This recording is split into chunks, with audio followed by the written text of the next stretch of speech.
প্রিয় দর্শক, আসসালামু আলাইকুম। আমরা এক মহিষের রাজ্যে প্রবেশ করলাম।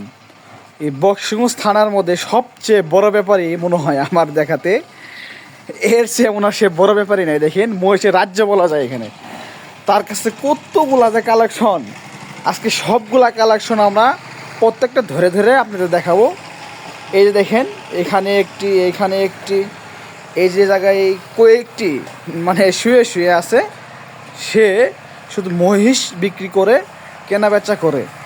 এই মহিষটা দেখেন, মনে তো মহিষ নেই, এটা হাতির মতো চেয়ে আছে দর্শক। আমার কিন্তু ভয় করতেছে দর্শক। দেখেন কি মানে দানব আকৃতির মহিষ দর্শক, এগুলো বলার মতো না। এগুলা যদি ধরে দর্শক একবারে শেষ করে ফেলবো খানা বানা।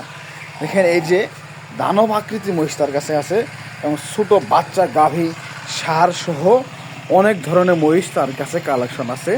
সেগুলা ওই আমাদের এইদিকে ওই দিনাজপুর কালীমেলা বলে, সে ওইখান থেকে এগুলা সংগ্রহ করে মহিষের জোড়ায় নিতে পারবেন, বাচ্চা নিতে পারবেন। এবং তার কাছে গাভী মহিষ আছে, ষাঁড় আছে, সব প্রকারের মহিষ তার কাছে আছে। যদি আপনারা নিতে চান, ভাইয়ের সাথে যোগাযোগ করতে পারবেন। আমি সম্পূর্ণ ভিডিও আপনাদের দিয়ে দেবো এখন একটা একটা করে।